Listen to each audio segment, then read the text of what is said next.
할렐루야. 믿음으로 따라하세요. 하나님, 오늘도 큰 은혜 주실 줄 믿습니다. 웃으시면서 옆 사람 축복해 주세요. 성령의 능력으로 세상도 마귀도 죄악도 자아도 이깁시다.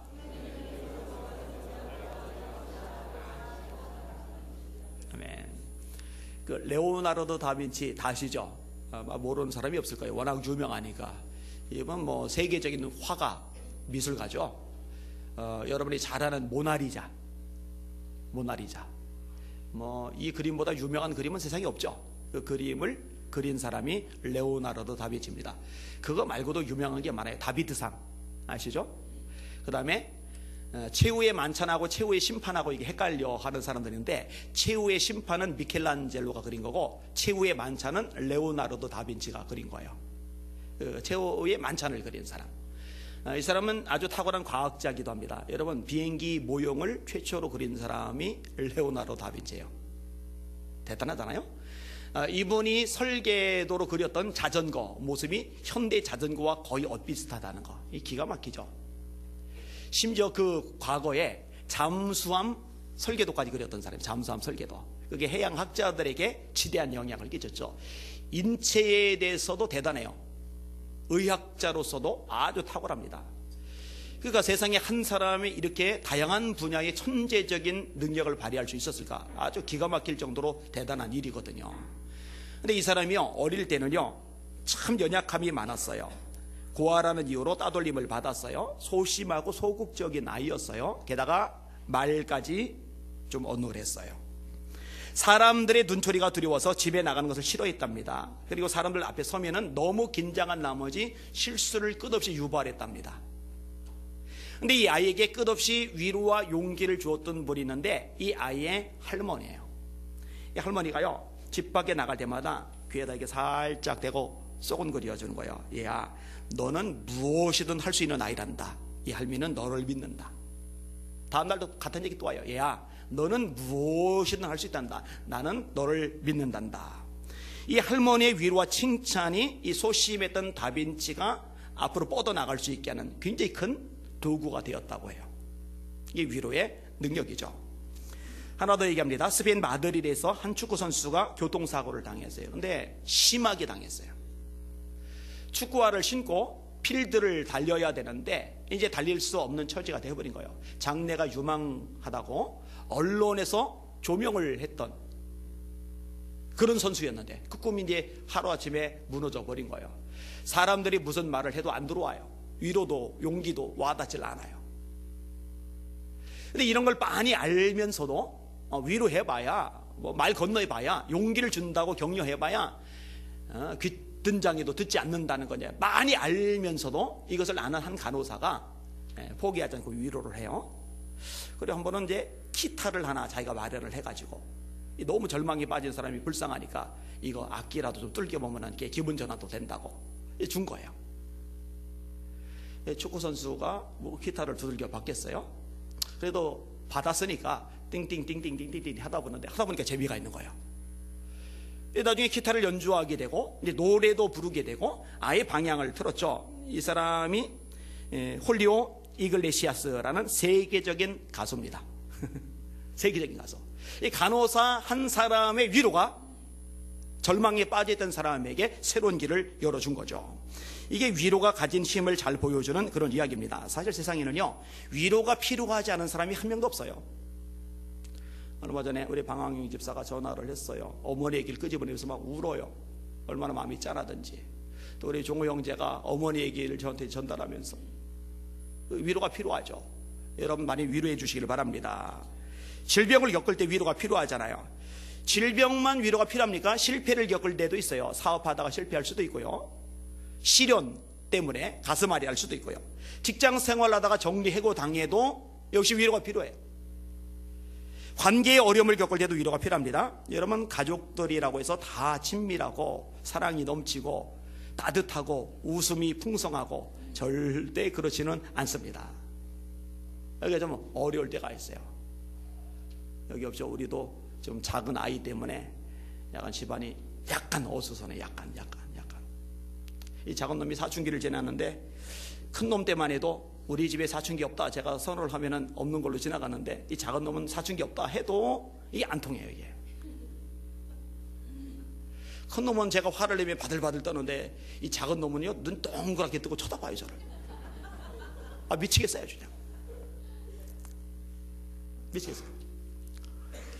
그래서 제가, 야, 너 친구들한테도 그렇게 하냐? 얘가 친구 관계가 굉장히 좋거든요. 너 친구들 보면 말 걸고 웃고 장난치고 그러잖아. 너 아빠한테 그래 봤어? 그랬더니 이놈이 뭐라고 하냐면은, 친구들은 자기한테 너무 잘한대요. 너무 잘하면서 잔소리를 안 하는데, 아빠는 친구들만큼 잘하지도 않으면서 자꾸 체크만 한대요. 그러니까 아내가 나중에 따로 만났거든요. 따로 만나서 했더니 설명해줘. 친구들이 아무리 잘해도 아무리 아빠만큼 잘하겠습니까? 아무리 엄마만큼 잘하겠습니까? 그런 얘기를 딱 했더니 얘가 한다는 소리가, 친구들은 정말 마음으로부터 잘한대요. 저를 위로해 주세요. 위로가 필요해요. 아유. 큰 놈은 때리면 되는데 얘는 때려도 안 돼요. 이거 고민이에요, 고민. 사춘기 빨리 끝나도록 기도해야 되겠어요. 여러분, 교회 공동체 안에서도 마찬가지예요. 때로 관계가 힘들 수가 있어요. 함께 살아가는 삶의 영역, 직장에서 또 지역에서 그럴 때 있단 말이에요. 여러분, 그게 다가 아니죠. 내적인 어려움을 겪을 때 있잖아요. 슬럼프 겪을 때 있잖아요. 우울해질 때 있잖아요. 감정적으로 왠지 막 힘들 때가 있잖아요. 살다가 이런 걸 전혀 안 겪고 그냥 하루하루 쌩글쌩글 웃으면서 지낼 수 있다. 그건 불가능하잖아요. 그러니까 이런 모든 상황들이 우리에게 닥쳐오기 때문에 위로가 필요하다는 거죠. 그 위로가 없이 살 수가 없다는 거죠. 그리고 여러분 기억하세요. 진정한 위로를 주시는 최고의 존재는 제가 여러분이 믿고 섬기는 하나님이십니다. 하나님의 위로를 특히 많이 받으시기를 주님의 이름으로 축원합니다. 오늘 설교 제목 따라합시다. 우리 마음을 위로하시는 하나님. 한 번 더요. 우리 마음을 위로하시는 하나님. 오늘 본문을 한 번 더 읽어볼게요. 16절과 17절 시작. 우리 주 예수 그리스도와 우리를 사랑하시고 영원한 위로와 좋은 소망을 은혜로 주신 하나님 우리 아버지께서 너희 마음을 위로하시고 모든 선한 일과 말에 굳건하게 하시기를 원하노라. 아멘. 자, 위로의 주체가 있고 위로의 대상이 있어요. 오늘 이 두 기둥을 가지고 말씀을 생각해 볼 겁니다. 위로의 주체는 누구냐? 첫째, 예수님의 이름이 언급이 되고, 둘째, 하나님이 언급이 돼요. 이걸 따로따로 설명을 할게요. 이렇게 말씀합니다. 우리 주 예수 그리스도. 처음에 나오는 항목이 주님이에요. 주님, 주. 이건 베드로의 고백이기도 하죠. 주는 그리스도시요 살아계신 하나님의 아들입니다. 여러분, 개 키우세요 혹시? 고양이 키우세요 혹시? 여러분, 개나 고양이를 키울 때 개 먹이, 고양이 먹이, 아플 때 간병하는 거, 목욕시키는 거, 필요한 거 채워주는 거, 이건 모두 주인이 합니다. 그죠? 우리가 주님이라고 예수님을 부를 때 그 얘기는 예수님이 우리 삶의 모든 영역에서 우리를 책임져 주신다는 의미를 가지고 있는 거거든요. 그래서 마태복음 6장에 보면은 너희는 무엇을 먹을까, 무엇을 마실까, 무엇을 입을까 염려하지 말아라. 이는 다 이방 사람들이 구하는 것이요 너희 천부께서는 너희에게 있어야 할 것을 다 아시느니라. 너희는 먼저 그의 나라와 그의 의를 구하라. 그리하면 이 모든 것을 너희에게 더하시리라. 이렇게 말씀하시는 거예요. 베드로서에 너희 염려를 다 주께 맡겨버려라. 이는 주가 너희를 돌보심이라. 아무것도 염려하지 말고 오직 모든 일에 기도와 간구로 너희 구할 것을 감사함으로 하나님께 아뢰라. 그리하면 모든 지각에 대한 하나님의 평강이 그리스도 예수 안에서 너희 마음과 생각을 지키시리라. 하나님이 저희 주님, 여러분이 주님이라는 거 잊지 마시기를 주의 이름으로 축원합니다. 그 다음에 예수라는 말인데, 이 예수라는 말에 대해서는 제가 설교를 여러 차례 했어요. 따라합시다. 자기 백성을 그들의 죄에서 구원할 자. 마태복음 1장 21절 말씀이죠. 18절부터 연결돼서 시작됩니다. 예수 그리스도의 나심은 이러하니라. 그의 어머니 마리아가 요셉과 약혼하고 성령으로 잉태된 것이 나타났더니 그 남편 요셉은 의로운 사람이라 저를 드러내지 아니하고 가만히 끊고자 하여 이 일을 생각할 때에 주의 사자가 현몽하여 가로되 꿈에 나타났다는 거예요. 다윗의 자손 요셉아, 네 아내 마리아 데려오기를 무서워 말라. 그에게 잉태된 자는 성령으로 된 것이라. 아들을 낳으리니 이름을 예수라 하라. 이는 그가 자기 백성을 그들의 죄에서 구원할 자이심이라. 다시 말해 예수 이름의 뜻이 뭐냐? 여러분을 저의 죄에서, 여러분의 죄에서 구원하실 분. 이거는 복음이죠, 복음. 왜 복음이에요? 죄 때문에 죽으니까. 여러분 헷갈리지 말아요. 예수님의 성도는 대답 잘해야 된다고 그랬어요. 사람이 죽는 이유는 나이 들어서가 아니라고 그랬어요. 병 들어서가 아니라고 그랬어요. 사고 때문에 아니라고 그랬어요. 홍수, 태풍, 지질, 해일, 자연재해 때문에 아니라고 그랬어요. 그건 표면적인 요인들이고 사람에게 죽음이 찾아온 것은 죄 때문이라고 성경이 명확히 말씀합니다. 한 사람으로 말미암아 죄가 세상에 들어오고 죄로 말미암아 사망이 왔나니, 죄로 말미암아 사망이 왔나니, 이와 같이 모든 사람이 죄를 지었으므로 사망이 모든 사람에게 이르러느니라. 로마서 5장 12절이죠. 그리고 죽고 끝이냐? 죽음의 심판이 있어요. 히브리서 9장 27절, 한 번 죽는 것은 사람에게 정하신 것이요 그 후에는 심판이 있으리니, 지옥이 있단 말이에요.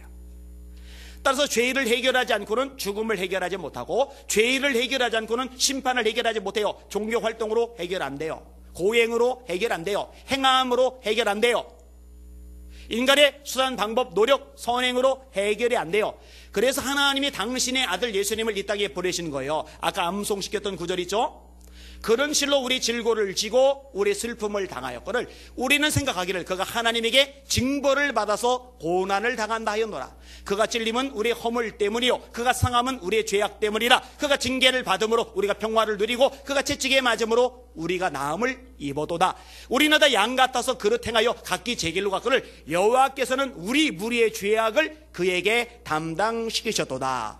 하나님의 아들이 죄 없는 예수께서 저의 죄, 여러분의 죄를 대신 짊어지고 십자가에 죽으신 줄 믿으시길 바랍니다.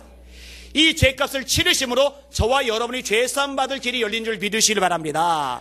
근데 죽으셨지만 죽으시고 살지 못한다면, 다시 말해 부활하지 못했다면 그분이 하나님의 아들임을 우리가 무슨 수로 믿어요? 그런데 죽은 자들 가운데서 부활하심으로 하나님의 아들로 입증되셨다는 거 깨달으시길 주의 이름으로 축원합니다. 그래서 로마서 1장에 이렇게 말씀합니다. 하나님과 주 예수 그리스도의 종 바울은 사도로 부르심을 받아 하나님의 복음을 위하여 택정함을 입었으니, 이 복음은 하나님이 그의 아들에 관하여 선지자들로 말미암아 성경에 미리 약속하신 것이라. 그의 아들에 관하여 말하면, 예수님에 대한 거죠. 그의 아들에 관하여 말하면 육신으로는 다윗의 혈통에서 나셨고 성결의 영으로는 죽은 자들 가운데서 부활하여 하나님의 아들로 선포되셨으니 곧 우리 주 예수 그리스도시리라. 아까 한 말 그대로 바울 사도가 얘기하는 거예요. 죽었지만 부활하셨기 때문에 하나님의 아들로 우리가 믿을 수 있는 근거가 생긴 거거든요. 예수, 우리 죄를 사하시는 분, 그 의미를 가지고 있는 거예요. 그 다음에 주 예수 그리스도. 자, 따라합시다. 기름 부음을 받은 자. 한 번 더. 기름 부음을 받은 자. 그리스도가 뭐냐? 그건 대답해야 돼요. 적어도 예수 믿는 성도는 대답해야 돼요. 한 번 더. 기름 부음을 받은 자. 이게 히라보로 그리스도이고 히브리어로는 메시아예요. 메시아와 그리스도는 똑같은 얘기입니다. 구약에서 왕에게 기름을 부어요. 선지자에게 기름을 부어요. 제사장에게 기름을 부어요. 예수님이 왕이죠. 만왕의 왕. 할렐루야. 예수님이 선지자죠. 다시 오리라 한 그 선지자, 단수형이에요. 하나님의 말씀을 전하시는 분. 예수님이 제사장이시죠. 대제사장. 우리에게 대제사장이 있으니 히브리서에서 계속 강조하고 있는 말씀이에요. 우리의 모든 것을 책임져 주시는 주님이시고 우리 죄의 문제를 해결해 주신 예수님이시고 왕이요 선지자의 제사장이신 그리스도이신 그분, 이분이 우리를 위로하시는 주체가 되시는 거예요. 자, 그 다음에 하나님에 대한 말씀인데 뭐라고 얘기하느냐? 우리를 사랑하시고, 이게 첫 번째 나오는 항목입니다. 우리를 사랑하시고. 여러분, 하나님이 여러분을 사랑하십니다. 정말로 여러분을 사랑하십니다. 믿으시길 바랍니다. 자, 요한복음 3장 16절 다 같이 시작. 하나님이 세상을 이처럼 사랑하사 독생자를 주셨으니 이는 저를 믿는 자마다 멸망치 않고 영생을 얻게 하려 하심이니라. 예수님을 주셨는데 왜 주셨대요? 사랑하사 독생자를 주셨으니. 여러분, 하나님 나 사랑한 증거가 뭡니까? 예수님이에요. 예수님. 로마서 5장의 말씀이에요. 계약대로 그리스도께서 경건하지 않은 자를 위하여 죽으셨도다. 의인을 위하여 죽는 자가 쉽지 않고 선의를 위하여 용감히 죽는 자가 혹시 있거니와, 우리가 아직 죄인 되었을 때, 하나님 거역하고 도전하고 속속이고 하나님 속 뒤집어 엎고 막 죄인 되었을 때, 우리가 아직 죄인 되었을 때 그리스도께서 우리를 위하여 죽으심으로 하나님께서 우리에게 대한 자기의 사랑을 확증하셨느니라. 하나님 우리를 사랑하시는 증거, 요거 십자가. 사랑이 안 믿어지거들랑 십자가 바라보시기를 주님의 이름으로 축원합니다. 사랑은 여기 있으니 우리가 하나님을 사랑한 것이 아니요 하나님이 우리를 사랑하사 화목제로 그 아들을 우리에게 주셨음이니라. 이거는 성경에서 계속 반복되고 있는 주제예요. 하나님 저를 사랑하세요. 하나님 여러분을 사랑하세요. 잊지 마시기를 주님의 이름으로 축원합니다. 자, 우리를 사랑하시는 하나님으로 묘사가 되고 있고, 그 다음에 또 언급이 되어 있는데 두 가지를 주세요. 하나는 영원한 위로, 하나는 좋은 소망. 영원한 위로와 좋은 소망을 주시는 하나님으로 묘사가 되고 있어요. 근데 여러분, 이 영원한 위로가요, 성경을 보면은요 우리의 부활과 연결이 돼요. 데살로니가서 4장 이렇게 말씀합니다. 자는 자들에 관하여는 세상 사람과 같이 슬퍼하지 않게 하려고 쓴다고 말하면서 언급하는 구절이 있어요. 제가 굉장히 좋아하는 구절이에요. 제가 자주 묵상하는 구절이에요. 주께서 호령과 천사장의 소리와 하나님의 나팔로 친히 하늘로 쫓아 강림하시리니. 초림의 예수님은 말밥통 위에 초라하게 연약하게 오셨어요. 그러니까 매맞죠. 창에 옷구리를 찔리죠. 채찍질 당하죠. 뺨을 얻어맞죠. 갈대로 머리통 맞죠. 침뱉음을 당하죠. 이게 초림 예수님. 근데 재림 예수님은 아니에요. 주께서 호령과 천사장의 소리와 하나님의 나팔로 친히 하늘로 쫓아 강림하시리니. 여러분, 예수님 재림할 때는 천군 천사 대동하고 하늘의 나팔 소리와 함께 오시는 줄 믿으시길 바랍니다. 그러니까 예수님 벌써 오셨다 말은 거 다 사기치는 거예요. 성경만 조금 알아도 안 넘어가요. 여호와의 증인 사기치는 거예요. 이 말이 사기치는 거예요. 예수님 오실 때는 모두가 알게 오는 거예요. 볼지어다 구름을 타고 오시리라. 각인의 눈이 그를 보겠고 그를 찌른 자도 볼터요 땅에는 모든 족속이 그를 인하여 애곡하리니 그리하리라. 아멘. 이 계시록 1장 10절이거든요. 모든 사람이 본대요. 땅에는 모든 족속이 애곡한대요. 그럼 땅에는 모든 족속이 애곡할 일이 있었어요? 없잖아요. 성경을 좀만 알아도 안 넘어가요. 다시, 주께서 호령과 천사장의 소리와 하나님의 나팔로 친히 하늘로 쫓아 강림하시리니. 그리스도 안에서 죽은 자들이 먼저 일어나고 그 후에 우리 살아난 사람도 구름 속으로 끌어올려 공중에서 주를 영접하게 하시리니. 그리하여 우리가 항상 주와 함께 있으리라. 내 형제들아, 이 말로 서로 위로하라. 이 말로 서로 위로하라. 이 당시에 예수 믿다가 매 맞고, 예수 믿다가 감옥 가고, 예수 믿다가 물건 뺏기고, 예수 믿다가 나그네 생활하고, 예수 믿다가 죽임당하고, 예수 믿다가 가족들끼리 뿔뿔이 흩어지고, 그런데 죽어요. 한 줌의 흙으로 사라져요. 그리고 이제 끝인 거예요. 그러면 이건 절망이죠. 그런데 그거 아니라는 거예요. 아니야. 그게 다가 아니야. 예수님 오셔. 예수님 오실 때 우리는 부활에 동참하게 될 거야. 살아남은 사람들은 주님 오실 때 휴거될 거야. 그러니까 슬퍼하지 마. 이 말로 서로 위로하라. 여러분, 저의 영원한 위로, 여러분의 영원한 위로는 부활인 줄 깨달으시길 바랍니다. 저도요, 이 날을 굉장히 기다려요. 그럼 그날이 되면은 저도 온전한 몸이 될 테니까, 연약함을 벗어날 테니까 얼마나 그게 위로가 됩니까? 그 다음에 좋은 소망을 주신다고 말씀하시는데, 이 소망은 특별히 천국과 관련이 돼요. 그래서 바울 사도는 산소망, 베드로서도 산소망. 우린 죽은 소망이 아니에요. 산소망이요. 영원한 천국에서의 삶. 여러분, 예수님이 승천하셨죠? 승천하시기 전에 승천하신 이유를 말씀하세요. 그게 요한복음 14장입니다. 이렇게 말씀합니다. 너희는 마음에 근심하지 말라. 하나님을 믿으니 또 나를 믿으라. 내 아버지 집에 거할 곳이 많도다.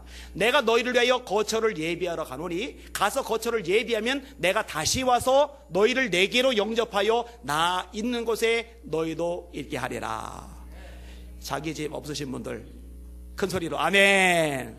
걱정 마세요. 이 땅하고 비교가 되지 않은 영화로운 땅, 저 천국에서 여러분을 위한 거처 맨션이 준비되고 있다는 거 믿으시길 바랍니다. 최고잖아요. 최고. 천국의 소망. 이게 산 소망이죠. 꺼지지 않는 소망이죠. 여러분, 바울은요 이 소망을 위해서 달려요. 바울이 이런 표현을 씁니다. 그들은 썩을 승리자의 관을 얻고자 하되 우리는 썩지 아니할 것을 얻고자 하노라. 그러므로 나는 다름질하기를 향방 없는 것 같이 하지 아니하고 싸우기를 허공을 치는 것 같이 하지 아니하여. 세상 사람들은 썩어질 면류관을 해서 다름질하는데 우리는 썩지 아니할 것. 왜냐? 천국이니까, 영원하니까.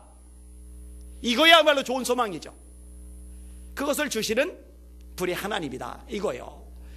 자, 우리를 사랑하시는 하나님, 우리에게 영원한 위로를 주시는 하나님, 우리에게 좋은 소망을 주시는 하나님, 그 하나님이 어떤 분이냐? 아버지라는 단어로 나와요. 아버지. 그렇죠? 이 아버지라는 말이 참 가슴 찡한 표현입니다.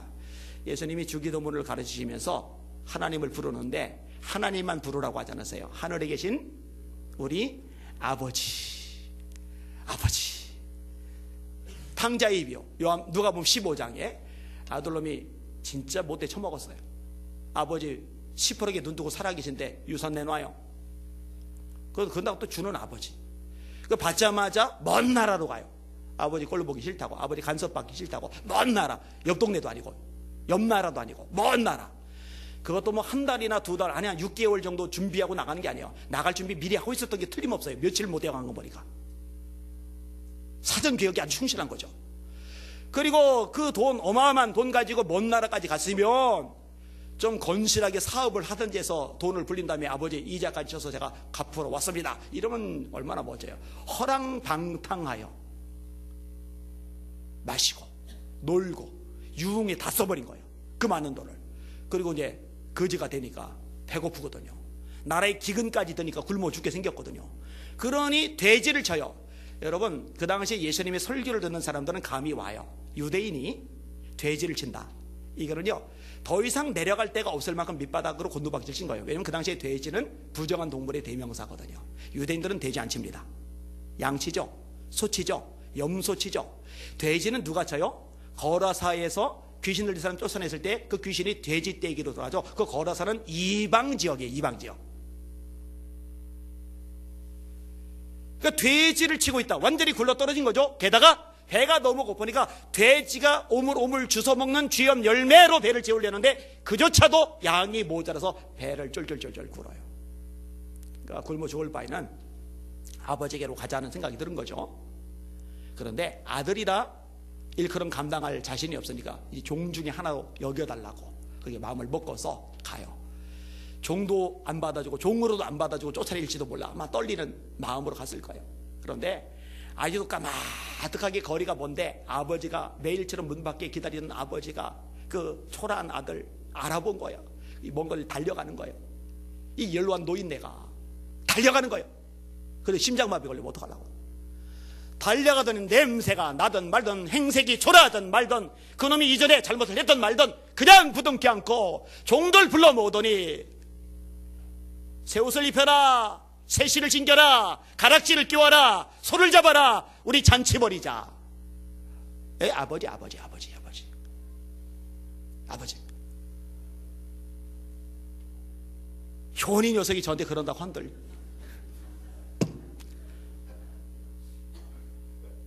제가 휴대폰을 압수하려고 한번 했었어요. 일주일만이라도. 그러다가 그냥 그래, 내가 아저씨가 아니고 아버지인데 아버지. 예수님의 비유 속에서도 나와요. 아들이 떡을 낳는데 떡 대신에 돌을 주며 생선 달랐는데 뱀을 줄 자가 있겠느냐. 아비가 악할지라도 자식에게 좋은 곳으로 줄 줄 알거든 하물며 하늘에 계신 너희 아버지께서 구하는 자에게 좋은 것 주지 않겠냐고. 아버지.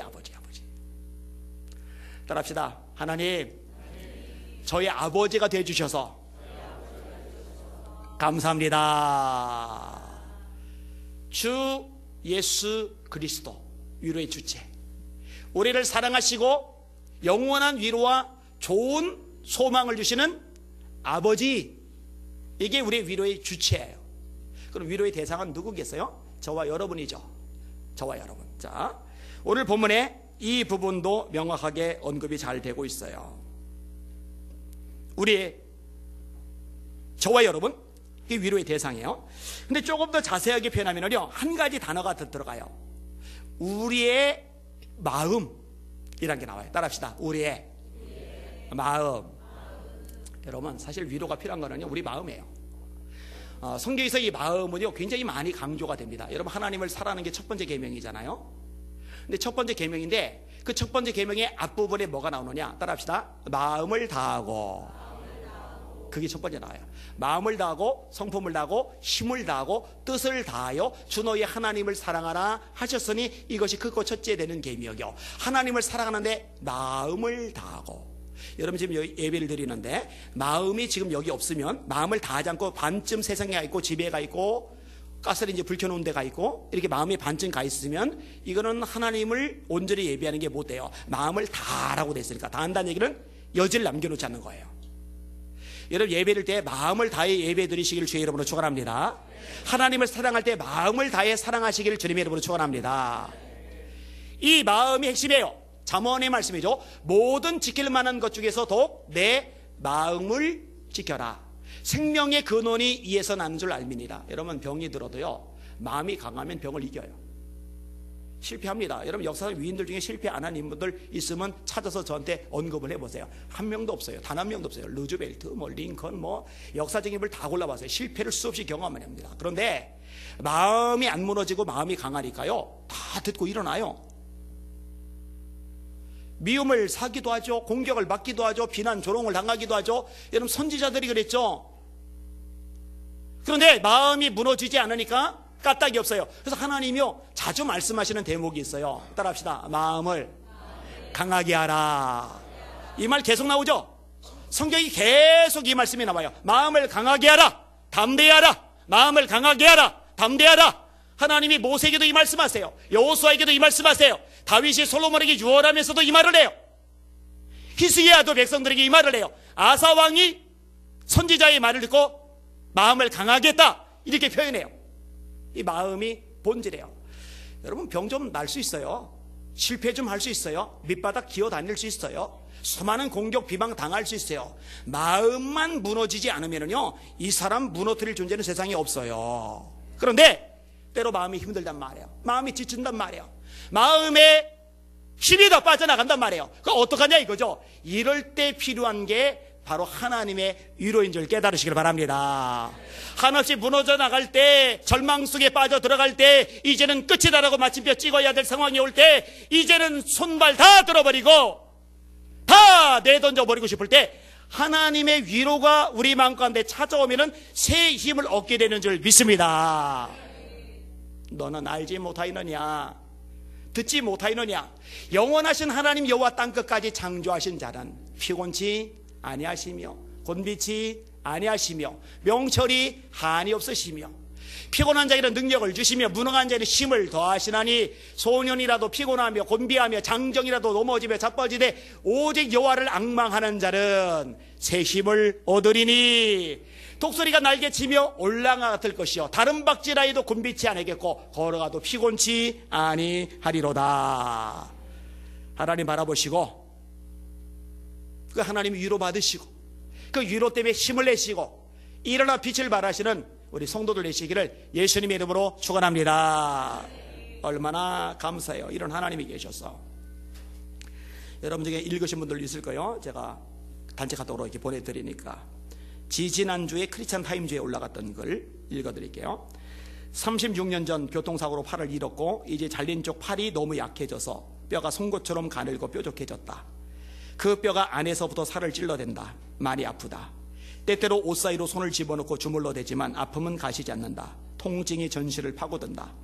그렇다고 몸과 정신을 망가뜨리는 진통제를 의지할 수는 없기에 버틸 뿐이다. 이제 찬바람이 불면서 통증은 더욱더 강도를 높여간다. 내가 겨울을 싫어하는 이유이다. 의수를 끼고 하루 종일 활동해야 하는 날이면 인내심을 극도로 높여야 한다. 의수 자체 때문에도 많이 아프지만 의수가 찬바람에 차가워지면 그 차가워진 것이 연약해진 팔에 닿으면서 아픔을 더 증폭시킨다. 의수를 달고 있으려면 멀쩡한 팔이 있는 겨드랑이에 끈을 걸어야 한다. 그러면 그 끈이 어깨와 목과 겨드랑이 오른쪽을 압박한다. 당연히 혈액순환이 되지 않는다. 덕분에 1년 내내 어깨와 목과 겨드랑이가 아프다. 목 디스크도 왔다. 새벽에 기도하다가 성도들이 빠져나가고 나면 피아노 모서리에 등에 날개 축지 사이를 짓이기고 난다. 쑤시는 것을 면하기 위해서다. 왼팔 없이 오른팔로만 모든 것을 하다 보니 오른팔에도 이상이 왔다. 팔과 손목 상태가 좋지 않다. 아내와 함께 홈프로지에서 물건을 사면 아내가 다 들고 다닌다. 사람들이 그 장면을 보면 이상하게 생각할 수도 있을 것이다. 그러나 이유가 있다. 그런 물건을 들 만큼 오른팔 상태가 좋지 못하기 때문이다. 오른쪽 손가락들은 더 심각한 지경이다. 날마다 글을 써야 하는 나로서는 많은 시간을 컴퓨터 앞에 앉아 자판을 쳐야 한다. 원래 양손으로 나눠 쳐야 하는데 한 손으로만 방대한 양의 글을 쓰다 보니 손가락에 과부하가 걸렸다. 이제는 글을 쓰지 않을 때조차도 손가락이 쿡쿡 쑤신다. 아내와 아이들에게 손가락을 주무르게 하지만 근본적인 해결책은 아니다. 그렇다고 글쓰기를 중단할 수도 없다. 내가 모든 일에 최우선할 뿐만 아니라 길을 쓰고 기도 시간을 확보하여 기도에 전력하는 것은 통증 때문이기도 하다. 기도가 줄면 성령으로 충만하지 못하게 되고 성령으로 충만하지 못하면 내 연약한 본성이 튀어나온다. 대번 아픔을 이기지 못해 통증을 견디지 못해 정신이 우울해지고 얼굴에는 웃음기가 사라진다. 통증에 눌려 열정도 기쁨도 감격도 사그라진다. 하나님의 종으로 부르심을 입은 내가 그렇게 무기력한 모습으로 살아갈 수는 없다. 나를 지켜보는 수많은 사람들 눈앞에서 하나님의 사람답지 못하게 얼굴을 찡그린 채 짜증과 원망과 불평으로 살아갈 수는 없다. 그러나 그것이 내 힘으로 되는 것이 아니기에 하나님께 불쌍히 여겨달라고 기도할 수밖에 없는 것이다. 나는 기도야말로 놀라운 능력이라는 것을 확신한다. 나 스스로가 날마다 기도의 능력을 경험하고 있기 때문이다. 너무 아프고 힘든 상황이라 해도 기도로 성령이 충만해지면 웃음이 나온다. 용기가 생긴다. 하나님을 위해 살고자 하는 열정이 샘솟는다. 말씀을 전할 때 아픔에 짓눌리지 않은 채 강력하게 말씀을 전할 수 있다. 영혼 사랑이 가능해진다. 때때로 예수님이 빨리 오셨으면 좋겠다는 생각을 한다.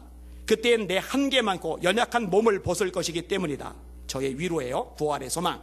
그러나 그와 동시에 주님 오시기 전에 한 영혼이라도 더 구원해야 한다는 열망이 나를 뜨겁게 달군다.